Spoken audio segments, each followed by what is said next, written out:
Welcome to Eureka Math. I'm Mr. Shankel. I'm going to be helping you today with Module 1, Lesson 24. Let's get started. Rob's fruit farm consists of 100 acres on which 3 different types of apples grow. On 25 acres, the farm grows Empire apples. Macintosh apples grow on 30% of the farm. The remainder of the farm grows Fuji apples, shading the grid below to represent the portion of the farm that each type of apple occupies. Use a different color for each type of apple and create a key to identify which color represents each type of apple. All right, well, 25 acres is Empire apples. So let's see, we'll make those red. Empire apples are going to be red. And I need 25 boxes filled in, so I'm going to go with 10. And another 10, that's 20, and then 5 more, there's 25. Okay, so there's the part of the farm that is Empire apples. Macintosh apples grow on 30% of the farm. All right, so let's do that. Let's go, I'm going to use the bottom here. Macintosh is going to be green, and we're going to go 30. So there's 10. Here's another 10, that's 20. And there's another 10, that's 30. So there's 30% of the farm. The remainder of the farm grows Fuji apples, shading the grid below. Okay, so let's make a color for Fuji. I don't know, let's do this light pink here. Okay, so this is going to be Fuji, and the rest are colored in pink. So that's 10, 20, 30, 40, plus the 5, so 45. All right, now we're going to write a part to whole ratio. Well, let's talk about the Empire apples. We had 25. 25 is our part. That's the part of the farm that is Empire apples. And the entire farm was 100 acres, so that's 100. So there's our part to whole ratio, 25 over 100.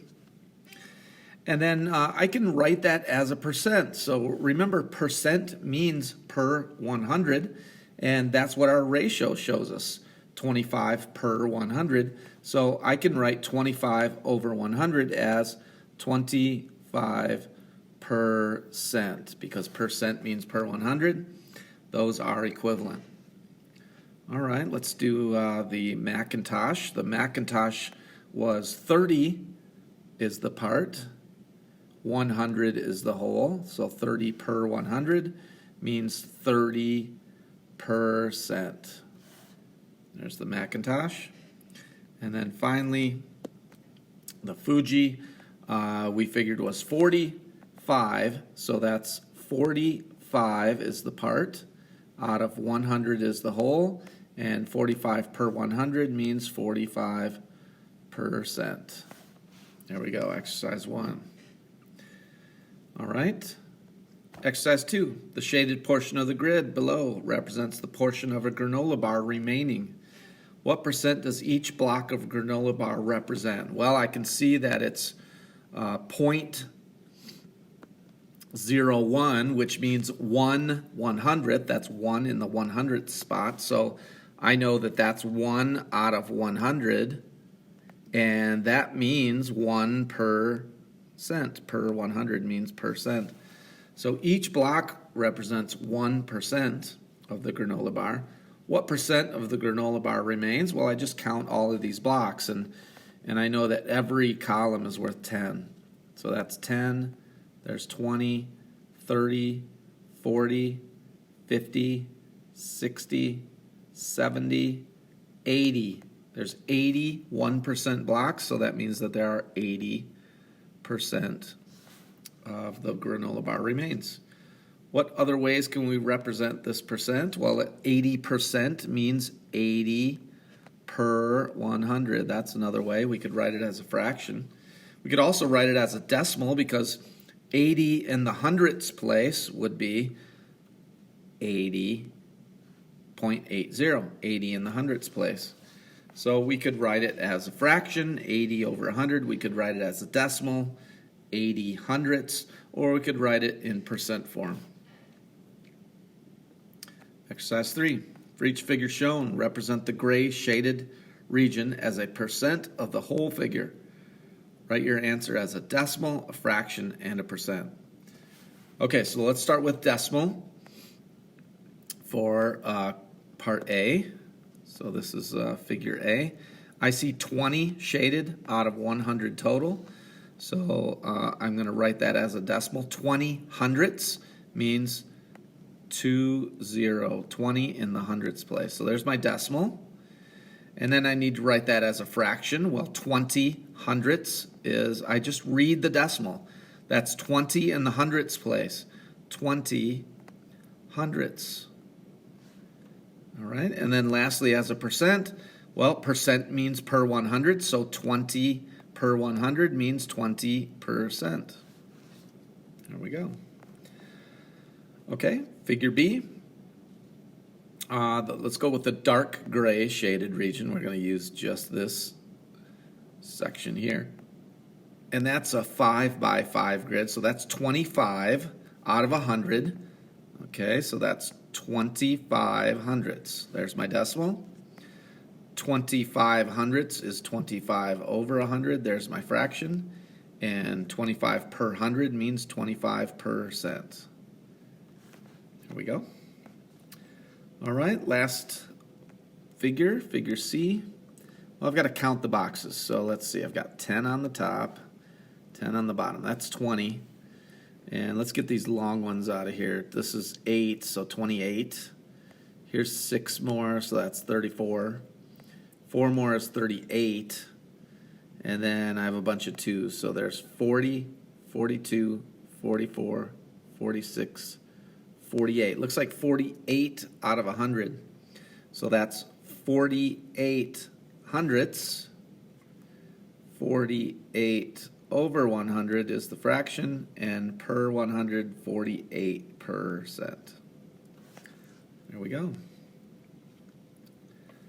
All right, next, we're given a percent. We have to write as a decimal, a fraction, a ratio, and then draw a model. Okay, so here we go. 6% means 6 per 100, or 6 hundredths. So I need to write this as a decimal, and I need the 6 in the hundredths place. So that means I need a 0.06. 6% means 6 per 100, or 6 hundredths. And then I can just read the decimal to get my fraction. 6 is my numerator, and what place value it's in is my denominator. It's in the hundredths place. So that's 6 over 100. And then a model, well, I will explain the model to you. I don't want to draw out 100 boxes, but imagine 100 boxes here, right? A 10 by 10 grid where you've got all of these 1, 2, 3, 4, 5, 6, 7, 8, 9, and 10. You've got 10 rows, and then you also have 10 columns, and together they make 100 boxes. And then you would shade in a portion of them, and in this case, the portion would be 6. So I would shade in 6 of these boxes, and those would be 1, 2, 3, 4, 5, 6. Okay, so like that. There's your model. I'm not going to draw any more of those because it's not fun, but you can imagine what they would be like. We'll talk about them. All right. Next, 60%. 60%. That means 60 per 100, or 60 hundredths. So I need to write a decimal that represents 60 in the hundredths place. There it is. Okay, and then I just read that to get my fraction. 60 is my numerator. It's in the hundredths place, so that's my denominator, 60 hundredths. And then I can write the ratio using a colon, 60 to 100. And imagine 100 boxes and 60 of them shaded. All right, next, 600%. 600%. Wow, 600 per 100. That's 600 in the hundredths place for my decimal. So 600, and I need that last 0 to be in the hundredths place, so that means my decimal has to go between the 6 and the 0. That's 600 in the hundredths place. Okay, and now I can write the fraction. Well, that's not a fraction at all. It's a whole number. It's 6. Or 6 in the ones place, okay, which is 6. All right, and then the ratio, well, that could be 6 to 1. It could be 60 in the tenths place, so that could be 60 to 10. That's another one. Could be 600 to 100. Those are all equivalent, and they're all right. Okay, and then the model, well, it's 6 whole boxes. So imagine 6 of those all shaded in, right? 6 of those. So 1, 2, 3, 4, 5, 6 100 grid boxes. They're all shaded in, and that is your model. Okay, very good. Let's keep going. Oh, this time they give me a decimal, and I have to write the percentage, the fraction, the ratio, and make a model. Well, I'm just going to read the decimal. If I read the decimal, that's 55. This is going to give me a fraction. That's 55. That's my numerator. In what place value? Well, it's in the hundredths place. So there's 55 over 100. That's my fraction. And I remember that percent means per 100, so that's 55 per 100 would be 55%. Okay, and then the ratio, well, that's just, this fraction is a ratio, really, if it's just in fraction form, but if you want the colon, 55 colon 100. All right, the model would be a 100 grid box with 55 shaded. Okay, this time we get a fraction. If you get a fraction, this one's an easier one, a training wheel problem, if you will, but if you get a fraction, in order to change it to a decimal, you just do what the fraction says. Top number divided by bottom number, 9 divided by 10. If you do that on your calculator, you get 0.9. That's your decimal. 9 divided by 10 is 0.9. That's 9 in the tenths place, right? 9 tenths.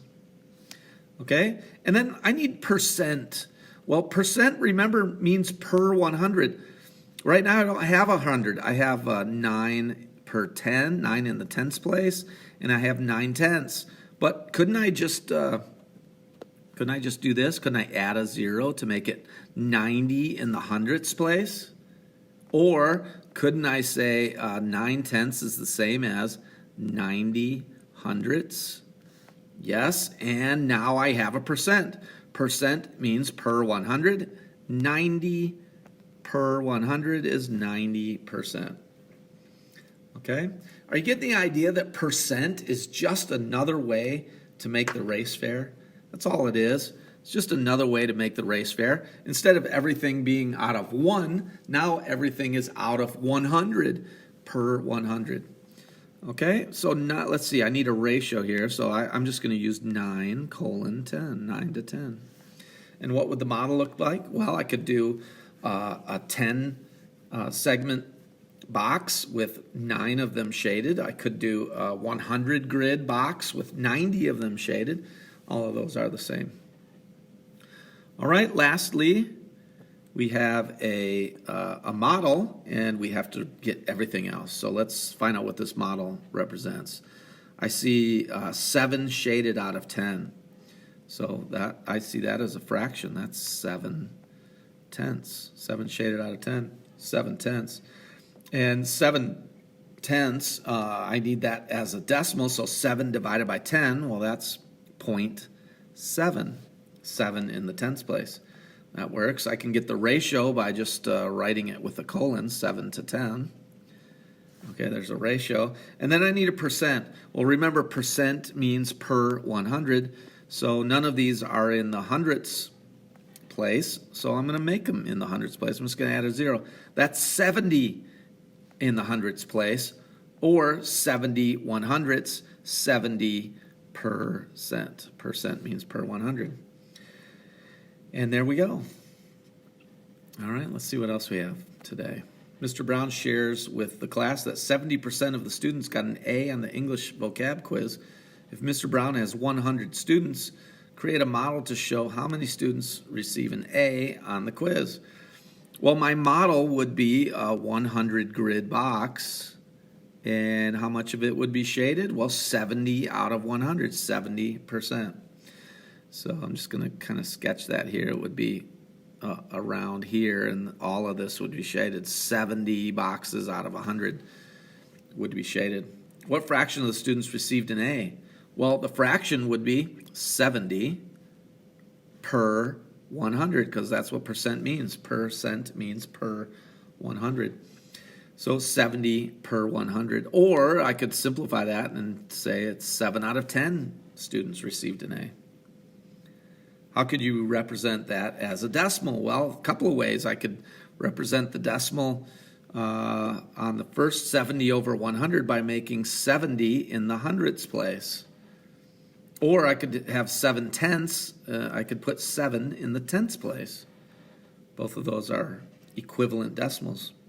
How are the decimal, the fraction, and the percent all related? Well, you can see how they're all related. If we use place value, they all are together. 70 per 100 means 70%. Percent means per 100. If I read the fraction 70 hundredths, that will tell me the decimal, 70 in the hundredths place. And if I go back the other way, read the decimal, 70 what? 70 hundredths. That's your fraction. So they're interchangeable. If you think about place value while you're doing these, and you understand that with a fraction, when you divide top number divided by bottom number, it will always give you an equivalent decimal. You should be able to perform these mathematical gymnastics with percent, fraction, and decimals.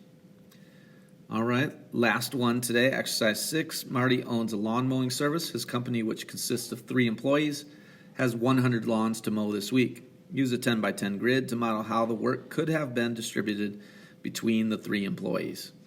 Lots of options here. Most students want to make this even so that everyone gets the same amount of work.